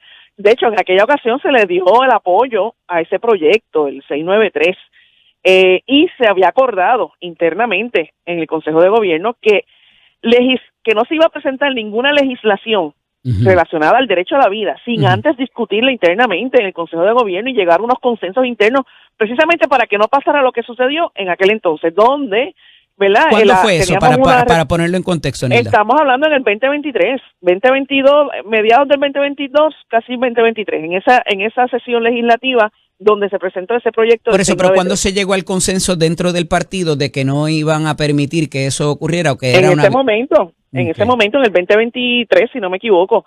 Pero aún así, ustedes avalaron la candidatura de ella en el 24 como partido y era una ficha. Aún así, confiamos en que se iba a cumplir esa promesa y no se cumplió. Ella presentó este proyecto, de hecho, que venía del cuatrienio pasado, creo que se llamaba antes el proyecto 495, sometió nuevamente este año, nuevamente la representante Lizy Burgos levanta bandera. En ese momento, eso fue en enero de este año, yo era secretaria general, trajo a colación el Consejo de Gobierno el doctor César Vázquez estaba por enfermedad y ¿verdad? Dejó de forma interina la presidencia el licenciado Frontera, que era el asesor de ella, y decidieron ellos que no se iba a estar discutiendo, que eso se iba a trabajar en el caucus. El caucus nunca se reunió. Y ese choque de visiones ya venía, ¿verdad? Sí, por la insistencia. Sí, eso ya venía por insistencia, inclusive el domingo antes del jueves, donde la senadora hace la conferencia de prensa, nos reunimos, de hecho a solicitud de la misma senadora. Okay. Hicimos una asamblea extraordinaria del Consejo de Gobierno, o sea, una reunión extraordinaria. Oye, en el Consejo de Gobierno somos 20 personas y ella participó y allí llegamos a unos acuerdos que íbamos a retomar las conversaciones en el caucus el 20 de noviembre, porque ella misma me había comentado que ahora viene, estas últimas semanas, son las semanas de más trabajo, ¿verdad?, que hay en la legislatura, ya que el cierre de la sesión legislativa es el 18 de noviembre. Y ella violentó esos acuerdos. La concesión de que íbamos a reunirnos el 20 de noviembre, de que íbamos a trazar esas comunicaciones. De hecho, ya yo tengo el equipo establecido desde presidencia con el secretario general, el secretario alterno, que son parte, los puse dentro del caucus para facilitar esa comunicación. Nos despedimos con besos y abrazos el domingo. Y entonces, 3 días más tarde, ella sacó un comunicado de prensa para hacer lo que hizo, pues. O sea, son cosas lamentables. Realmente, ¿verdad? Me hubiese gustado que fuese otro el final, pero Proyecto Dignidad no es una sola persona. ¿Siempre las posiciones de ella fueron en esa línea, Nilda, o fue que en el camino cambió a futuro con personas que quizás estén en Proyecto Dignidad, con qué tendrían más cuidado quizás para no tener que enfrentarse a estas situaciones? Yo estoy en conversaciones con un grupo de profesionales precisamente para desarrollar unos perfiles de candidatos idóneos, ¿verdad? Que personas que tengan esas características de liderazgo que nos puedan representar de una forma diáfana, ¿verdad? Y dignamente con nuestros postulados. Y definitivamente tenemos que ser más cuidadosos a la hora de evaluar ese comité evaluador de nuestros candidatos para que sean personas que trabajen en equipo, que estén dispuestas a llegar a consenso, que tengan esas cualidades de un líder que se pueda emular, que esté abierto en la comunicación y que no imponga, sino que realmente trabaje en equipo. Los partidos políticos tienen que trabajar en equipo, o sea, y yo creo que esa es una de las áreas que nosotros tenemos que fortalecer. Mira, tengo que hacer una breve pausa, pero continuamos dialogando porque quiero que en justicia me digas si va a haber impacto o no con la salida de ella para propósitos de Proyecto Dignidad. Regresamos en breve. Esto es Nación Z con el licenciado Eddie López. Estamos dialogando con Nilda Pérez, presidenta de Proyecto Dignidad. Y Nilda, te dejé una pregunta en el tintero. ¿Qué pasa ahora con la salida de Joan Rodríguez Bebe de Proyecto Dignidad? ¿Cuál va a ser el impacto que prevén exista en términos de, ¿verdad?, de popularidad, de seguir los asuntos? Si en algo va a haber otra gente que pueda abandonar el partido. ¿Por dónde vamos en cuanto a ese impacto? Mira, los partidos políticos no son una persona. Proyecto Dignidad seguirá trabajando arduamente. Los partidos renuevan su liderato. Ya vamos a tener equipos renovados. De hecho, acabo de nombrar al señor Robert Acosta, secretario general, que, by the way, viene de las filas del Partido Nuevo Progresista. O sea, aquí se habla de que los de Proyecto Dignidad están saltando para el Partido Nuevo Progresista. Que se los tragó el Partido Nuevo Progresista. No, eso no es cierto. Nosotros tenemos muchas personas que están viniendo del Partido Nuevo Progresista a Proyecto Dignidad, y uno de ellos, un ejemplo es nuestro secretario general, el señor Robert Acosta, que ha estado por años, fue líder de la juventud y cansado de lo que está haciendo el Partido Nuevo Progresista, el desastre, las peleas internas, todo lo que está ocurriendo, la falsa representación de un partido conservador, cuando sabemos que el Proyecto Dignidad es el único partido conservador en Puerto Rico. Nosotros vamos a seguir trabajando.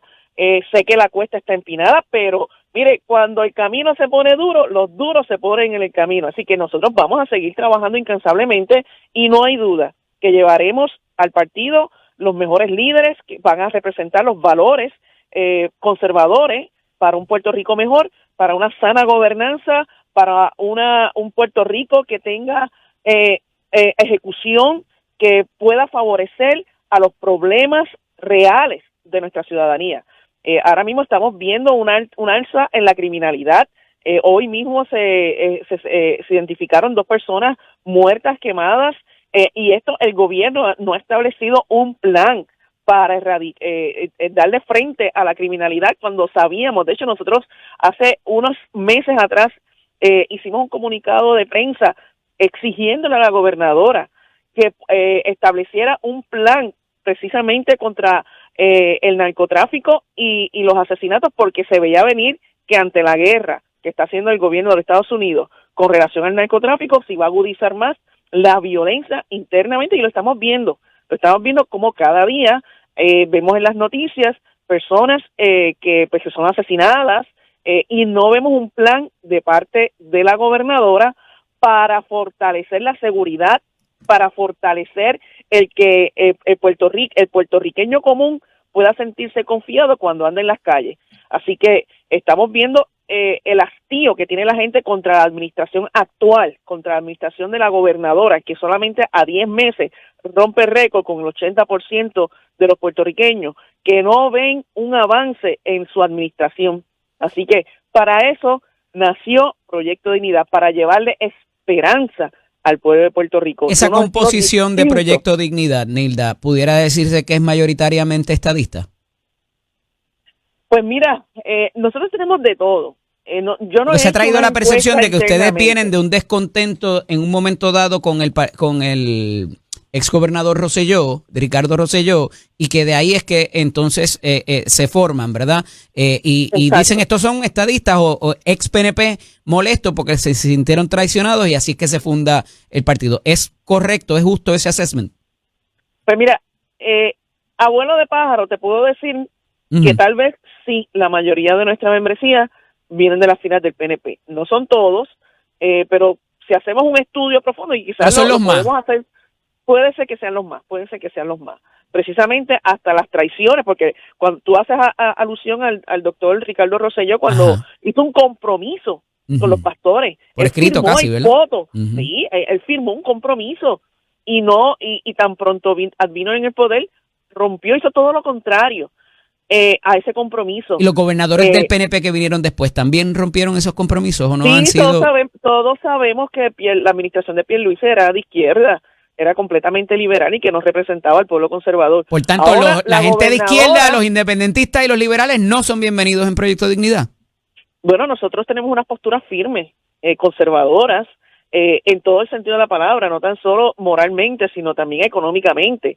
Puerto Rico necesita hacer un cambio transformacional en su política pública. Nosotros no podemos seguir con el gasto que está teniendo el gobierno de Puerto Rico, que nos llevó a la quiebra y nos va a llevar a la quiebra nuevamente si no hacen unos cambios trascendentales en la forma de administrar. Aquí vemos cómo la gobernadora faltó a su propia palabra cuando en su plan de gobierno estaba eliminar el impuesto al inventario y traicionó a toda la clase trabajadora, a los empresarios, porque prefirió básicamente, en vez de buscar solución, vimos cómo ella se reunió con todos los alcaldes precisamente para no buscar solución, cuando el mismo proyecto... Pero para uno concluir eso no tiene que ser, favorecer las posturas de ustedes de conservadurismo u otras que, ¿verdad? Que es lo que hace, ¿verdad? De alguna manera son los postulados dentro de los que se funda Proyecto Dignidad. O sea que ustedes van mucho más allá, obviamente, de asuntos de política pública. Pero te pregunto y aprovecho, Javier Jiménez, pasado presidente y candidato a gobernador, ¿sigue siendo parte de ustedes también o está fuera? Él es miembro bona fide. Sí. Él fue a la asamblea que tuvimos el 9 de agosto. No lo he visto en más ninguna otra reunión, pero como miembro bona fide puede participar abiertamente a todas las convocatorias que tenemos. ¿Y pudiera ser una alternativa para un puesto electivo a futuro dentro del Proyecto Dignidad? Bueno, como miembro bona fide, uno de los beneficios que tiene es que puede solicitar el aspirar a una candidatura. Vamos a ver qué dice el futuro. ¿Y qué dice más o menos el consenso en cuanto a eso? ¿Hizo una buena representación? ¿Lo ven como buena representación el 24? ¿O hay un descontento con que se acelerara su figura de alguna manera y no necesariamente los postulados por los cuales ustedes... Javier Jiménez llegó a Proyecto Dignidad en octubre del 2023. No tuvo mucha oportunidad de conocer nuestra cultura de trabajo, ¿verdad? Porque rápido que ingresó, pues solicitó, ¿verdad? Se le postuló para ¿verdad?, la candidatura a la gobernación, se le delegó la presidencia, porque nuestro reglamento establece que el candidato a la gobernación es el presidente del partido durante el año eleccionario. Esperábamos más en términos de trabajar más en equipo. Básicamente, ¿verdad?, se aprende de todas las experiencias. Yo creo que nosotros hemos hecho unos análisis internos de lo que ocurrió en ese año eleccionario y estamos haciendo los ajustes necesarios para aprender de los errores cometidos. Así que, nada, toda aquella persona que quiera aspirar a un puesto eleccionario en el 2028 es bienvenido. Todo el que quiera trabajar por Proyecto Dignidad, levantar este instrumento, es bienvenido también. Así que estamos en las de sumar, no restar y seguir hacia adelante. Así que las puertas están abiertas para todos. Gracias, Nilda, por estar con nosotros en la mañana de hoy. Te llamo próximamente. ¿Cómo no? Nilda Pérez, presidenta de Proyecto Dignidad. Regresamos en breve. Esto es Nación Z. Llévatelo, chero. Y miren, ni la Virgen se salva de la política. Ni la Virgen María. Hay un bochinchito ahí en la Iglesia Católica porque no le pueden llamar a la Virgen María corredentora. Hay una determinación ahí del Vaticano, que han habido unos cuantos que están molestos con esa situación, porque eso de la salvación no se lo pueden. Ella ayudó un poquito, pero no tiene término de que ella colaboró de una manera específica y sustancial. Ella ayudó un poquito por ahí, pero no pueden decir que es la corredentora de la salvación.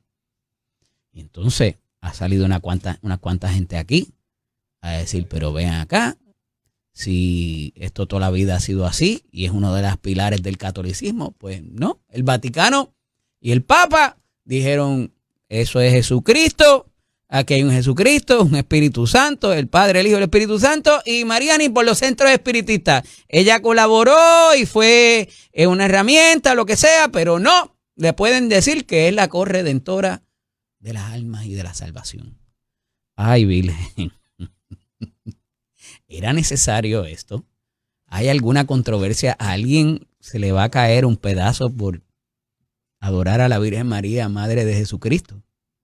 Yo no sé, pero parece que para el Vaticano era importante dejar claro esta situación y que no se le puede destacar con ese término. Ahí está. Veremos a ver qué pasa y cuál es la consecuencia directa de esto. Mire, vaya y chequee, si dejó un carro en el aeropuerto, se lo van a llevar enredado.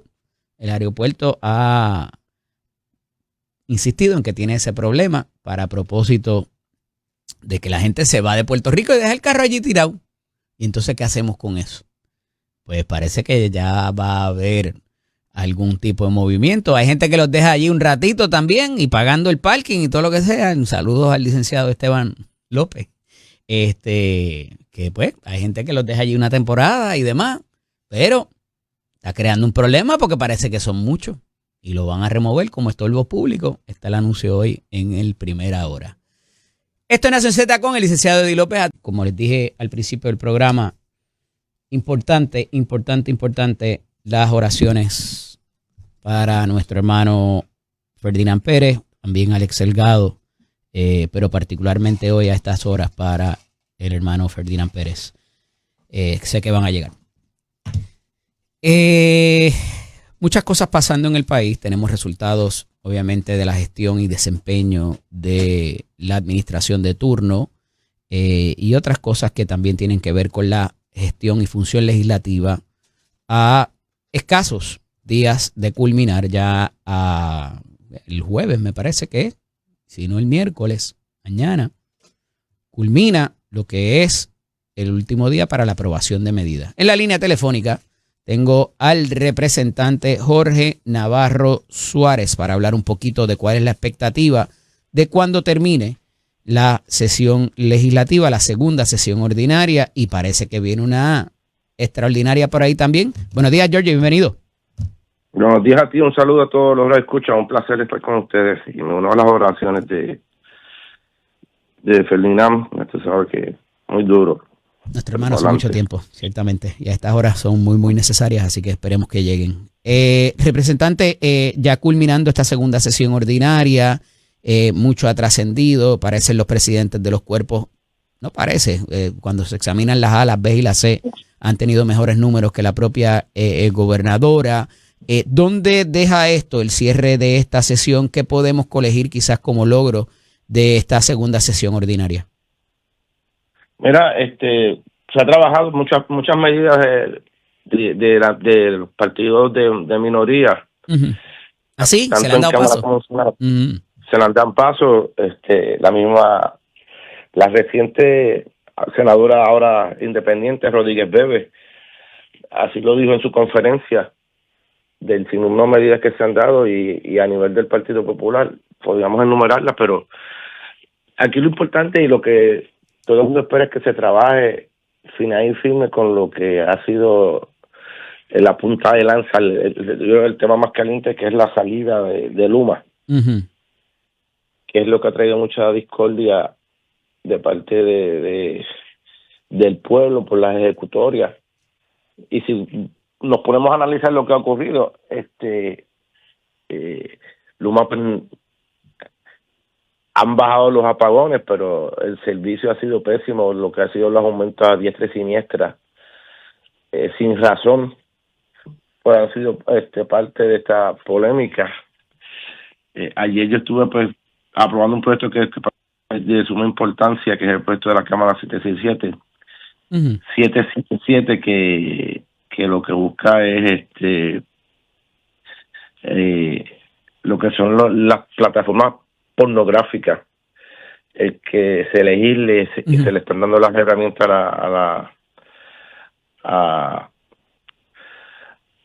al negociado de telecomunicaciones, ajá, para que, igual que ocurre en Texas y Florida, pues tú una vez vayas a entrar tengas que validar que tienes 18 años, salvaguardando también la privacidad del adulto.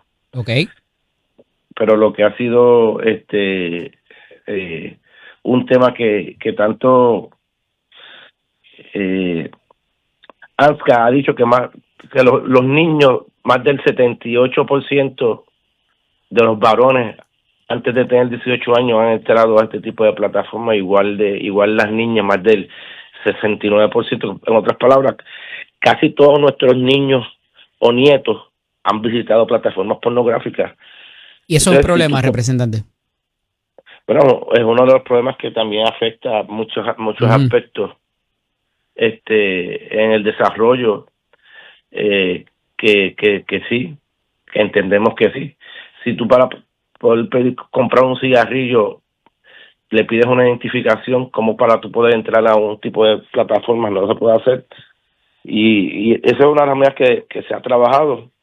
Lo que ha sido parte del cierre gubernamental, yo tengo una medida, pero que ya la radiqué, que era eliminar por 30 días a los alimentos preparados.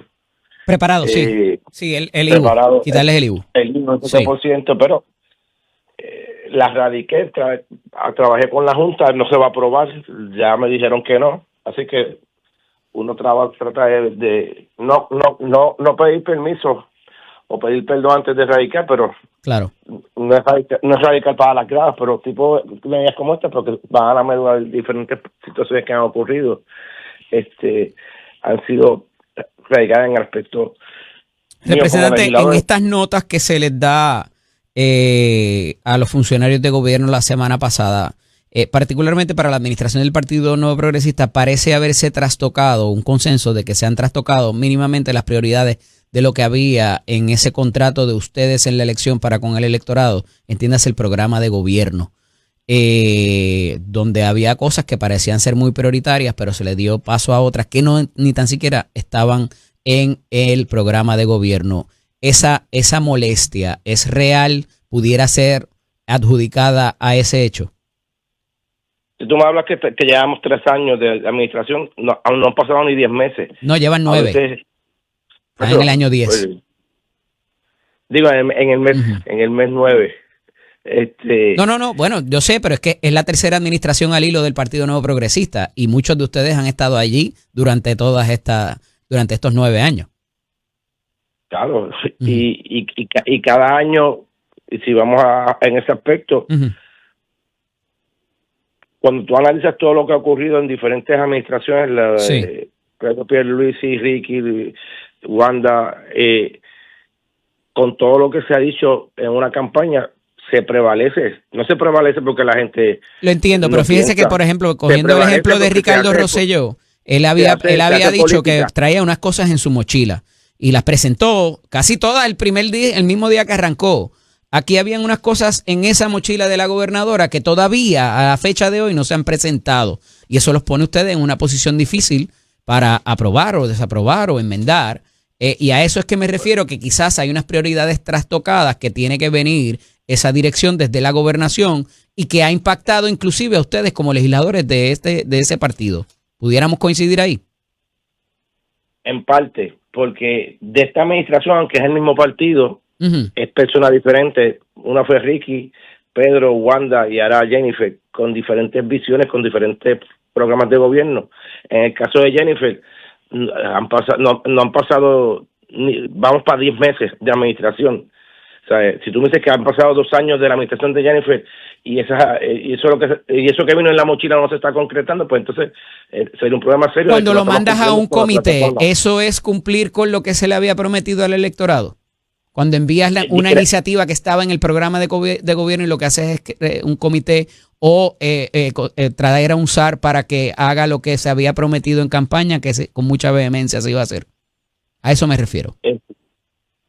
Cuando tú lo llevas a un comité es que estás escuchando la oposición y buscando alternativas de buscar llegar a un happy medium, escuchar a todo el mundo y no a la cañona. Cuando tú traes un SAR es lógico que si tú vas a sacar a un tipo de compañía como o un contrato como lo de Luma, un privatizador, tú tienes que levantar un expediente. Lo que está haciendo el SAR fue lo que nos hizo cuando Pedro Pierluisi ahí se falló, no se fiscalizaba, estaban por la libre y hacían lo que le venía en gana. Ahora tú lo ves que tienen que ir al tribunal, tienen que echar para atrás, tienen que regular, tienen que pensar, tienen que cuestionar, y no, tú estás fiscalizando al privatizador, que si tú vienes a sumar y a restar, y aquí no hay tanto apagón como antes, ya que hay generación de kilovatios como no ocurría en el pasado, que había que hacer reloj de carga en verano cuando venía la demanda, y entre otras. Pero lo que ha sido la negligencia administrativa, cuando tú ves a un Luma, a un Genera, a un New Forte pelear quién trae la barcaza, quién no la trae, cuando tú ves unos compradores de Luma y de Genera que no compran el suficiente gas y tienen que hacer relevos de carga porque tienen que utilizar Bunker y dice que es más caro, que los últimos aumentos trimestralmente que ha otorgado el negociado de energía es por negligencia administrativa, no es por un fenómeno atmosférico, no es porque hay una guerra, un conflicto bélico, es por negligencia del administrador. Yo estoy radicando ya para este mes de diciembre de una medida donde cuando ocurra lo que sucedió con la barcaza, que estaban peleando, cuando ocurra lo que sucedió con el comprador de Luma, que no compró bien, tú no puedes esperarme un aumento que es culpa tuya. O sea, los platos rotos los rompes tú y tengo que pagarlo yo. No, para que esté en blanco y negro, que cuando sea negligencia administrativa... Lo que pasa es que parece haberse prometido, representante, muchas cosas sin haber tenido mínimamente el conocimiento de dónde estaba la situación, y particularmente en este asunto de que no se le ha llenado las cuentas operativas a los 2 operadores ya admitidos la semana pasada por el propio SAR de la Energía. Bueno, y entonces hay que tener cuidado con lo que se promete. A eso voy, porque entonces decepcionas a los mismos tuyos, que es lo que parece reflejar estos números, porque prometiste y ahora dicen, no, pero es que yo no sabía porque esto era así y nos encontramos con esto. Pues quizá había manera de saberlo desde antes o tener cuidado con lo que se prometía, porque eso va a causar una gran decepción, y cuando decepciona a los propios tuyos, no estamos hablando de los contrarios, estamos hablando de los propios PNP. Sí. Quiere decir que la forma del Partido Popular de sacar la Luma para afuera, que va mañana, se canceló. No, ya tuvo ese revertido para atrás por el tribunal. No, cualquiera de los candidatos a la gobernación que hubiese prevalecido hubiese tenido la misma situación para propósitos de cómo le das para atrás el contrato. Pero entonces lo que nos demuestra es que ninguno de esos candidatos, inclusive la gobernadora, sabía lo que había en ese plato caliente que se iba a enfrentar.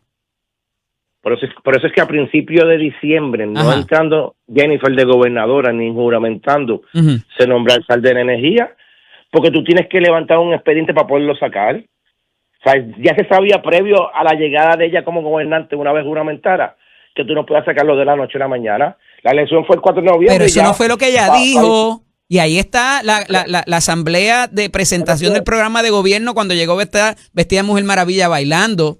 Y eso no fue lo que ella dijo allí. Luma se va y se va. Y después fue que dijeron Luma se va este año. Pero dijeron que Luma se iba y se iba ya. Claro, siempre se dijo que se iba. Entonces no se sabía que había que ir una cláusula de resolución de disputas. No se sabía que habían unas cosas ahí contenidas que había que entonces nutrir el expediente. O sea, claro que se sabía. Se sabía. Cualquier persona que fuera a gobernar, el que saliera, sabía que eso no es de la noche a la mañana, sabía que eso no es, ok, ya mañana te vas, vamos a firmar la carta. Tenías que levantar un expediente porque ellos tienen unos derechos en los tribunales y lo iban a aplicar, lo iban a llevar. Pero a eso voy, representante, porque ella no, eso no fue lo que dijo. Si hubiese dicho eso, a mí me hubiese hecho mucho más sentido y hubiera dicho la gente, mira, ella dijo que había que llenar el expediente, Luma se va, fue lo que dijo. No dijo, vamos a llenar el expediente. Una vez ganó y entraron a la administración ahí, entonces fue que cambió la posición. Nada, cosas que les coloca a ustedes en una posición distinta y en esa sí tiene que ver con asuntos de comunicación, porque cuando uno sobrepromete, pues después te corres el riesgo de no poder cumplir completo o tener que entonces explicar por qué no estás cumpliendo. No nos ha ido tan mal con el gobierno federal, inclusive con este cierre nos van a dar más chavos para el PAN y nos van a dar más chavos para el arbitrio del RON también. Representante, ¿qué pudiera representar esto en las posturas del Partido Republicano y de Donald Trump para propósitos de cómo se está barajeando la cosa allá en el Congreso Federal, inclusive por encima de otros estados? ¿Qué nos dice eso? Mira, muchas de lo que se está implementando ahora por parte del gobierno federal es porque los tribunales lo han exigido a nivel federal. Los estados han ido en contra de la administración de Donald Trump con lo que son el dinero del PAN y el tribunal le ordenó que tienen que pagar eso. Ahora O sea que como nosotros no le hemos presentado mucha resistencia a Donald Trump y su política, por eso nos beneficiamos con que nos den más chavos. Bueno, no han sido los estados que tienen el standing para poder ir en contra del gobierno, no un territorio. Ajá. Cuando no eres parte de la gran nación americana. O sea, si nos vamos a ver de eso, aunque se podía unir a las diferentes demandas que han llevado algunos de los estados contra el gobierno de los Estados Unidos. Pero tú imagínate a Puerto Rico sin el gobierno federal. Es con estos vientos de un cierre que va para 30 y pico de días y mira todo lo que podemos perder, mira todo lo que la gente dejaría de recibir si no tuviésemos la ayuda del gobierno federal o lo poco que tenemos siendo un territorio y no un estado parte de la nación americana. ¿Cuán cerca está la estadidad hoy para Puerto Rico, Jorge Navarro Suárez? Mucho más que los últimos 3 plebiscitos lo ha ganado la estadidad por más del 50%. Plebiscitos que han sido llevados en una elección general que es cuando más se vota en Puerto Rico. O sea, que es cuestión... Pero requiere de que baje una votación en el Senado y en el Congreso, se apruebe y después lo firme el presidente, ¿o no? Claro, por eso... ¿Cuán cerca está eso de pasar? Porque Nidia Velázquez ahí dice que eso no va a pasar ni para Dios, que lo más probable es que nos den una libre asociación. Pero es que Donald Trump dice que a Puerto Rico no se va a la estadidad. Uh-huh. Con lo que está ocurriendo, yo creo que el próximo presidente va a ser un presidente demócrata. Si nos dejamos llevar por las elecciones que ocurrieron la semana pasada de medio término, donde estados donde nunca había ganado... ¿Usted fue para allá a conocer al nuevo alcalde de Nueva York? No, yo no fui para allá. Eso fue otro. No. ¿Ya se hizo Panadel? Yo soy republicano, no demócrata. Pero el tipo ganó con el 80% de los votos, Georgie. Claro, pero estados donde siempre ganaban republicanos, ajá, han estado ganando demócratas por las posturas que ha tenido el presidente Donald Trump. Así que ya se ha dicho por el presidente del Partido Demócrata que si Puerto Rico, que si ganan la presidencia, Washington y Puerto Rico van a estar en la mira para un proyecto avalado por el Congreso y el Senado Federal y firmado por el presidente. Por eso es que las lunas se tienen que alinear. Tenemos que tener presidente demócrata. Y esto no es nada. No quieren ni para Dios que tengamos representantes y senadores allá. Donald Trump es con el diablo a la cruz. Toma más chavitos, pero no para acá no vengas a buscar nada. Porque ellos presumen de que si somos Estado, vamos a ser un Estado demócrata, cuando no es así, cuando aquí hay que elegir 7 congresistas que serían a nivel de todo Puerto Rico y 2 senadores federales, y tienen que hacer campaña, esos senadores sean republicanos o sean demócratas, y los presidentes... En el PNP hay más demócratas o hay más republicanos, Georgie. Tú sabes que yo creo que hay más demócratas o está Yo dividido. pienso también. Y a pesar de que somos un pueblo conservador para la mayoría de las cosas particulares, son los republicanos. si tomamos la muestra de los legisladores estatales que tenemos, es muy probable que Donald Trump tenga razón en eso y que los representantes o los congresistas que pudiéramos elegir o los senadores fueran más demócratas que de republicanos. Sí, en eso él puede tener un poco de razón, pero tú sabes que hay que hacer campaña 24/7. Aquí la gente vota por la persona, a veces no por la ideología, lo puedes ahora. Hay 4 partidos. Sí. Los detractores se dividen los votos. Por eso es que ahora un gobernante gana con un 30 y pico %. Antes eran populares. Se diluye, PNP, claro. Y ahora se diluye. Tú ves las encuestas, Miguel, que saca un 50 y pico. En la época de los 80, 90, tendría que sacar un 60, un 65, porque habían 3 partidos. Pero un poco por eso mismo te digo, en esa coyuntura, cuán difícil sería obtener la estadidad a corto o mediano plazo. No empezar lo que te he dicho. Lo que más votos saca es la estadidad, porque populares populares estadistas independientes te votan por la estadidad. Yo conozco personas de Aguapuera, candidatos a alcaldes en Aguapuera que son estadistas, como este muchacho que perdió contra Karina, se me va el nombre ahora. Bueno, yo puedo querer muchas cosas. Yo me puedo casar con querer casarme con Dayanara mañana, pero no necesariamente va a pasar. Ella tiene que decir que sí, tiene que firmar el papel. Igual que tendría que firmar Donald Trump y los presidentes de los cuerpos y tener 60 votos. Y si ves la historia de los 50 estados, ninguno lo consiguió en 1 año, en 2 años, en 3 años, 4 años, 5 años. Han tardado decenas de años, 10, 12, 15 años en ser estado. Ponle un poco más, un poco menos. ¿Sabes? Porque muchas veces ocurre lo que pasa aquí. Esto va a ser demócrata y hay presidentes republicanos y el Congreso está dividido. Y es por eso que las lunas se tienen que alinear y en cualquier momento va a ocurrir eso. Después que sigamos ganando los plebiscitos aquí en Puerto Rico y entre más fenómenos atmosféricos, más situaciones de crisis, la gente atesora lo que es la ciudadanía americana y los recursos federales, porque lo han vivido en carne propia y se han puesto, imagínate, a Puerto Rico sin esa ayuda federal. Claro, está más cerca o más lejos de cuando en el 2015 Raúl Labrador les dijo en un fundraiser del Partido Republicano de que hasta no saliéramos de la quiebra y del sistema financiero que tenemos, ni miráramos para allá. Está más cerca de cuando George Bush, padre presidente, por 8 años dijo, estadidad ahora. Cuando muchos presidentes han avalado la estadidad, está mucho más cerca que lo que dijo Labrador en el 2000, que cuando lo dijo George Bush en el 96, que no ganábamos plebiscitos, siempre ganaba el ELA.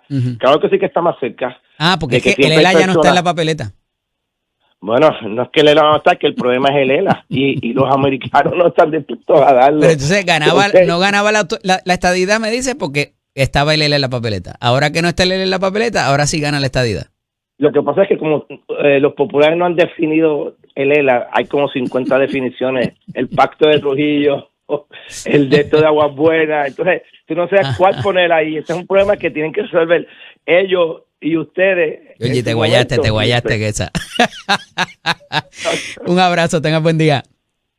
Igual a ti. Se me cuida. El representante Jorge Navarro Suárez con nosotros aquí en Nación Z. Regresamos en breve. Tenemos mucho que hablar todavía. Esta es Nación Z con el licenciado Eddie López.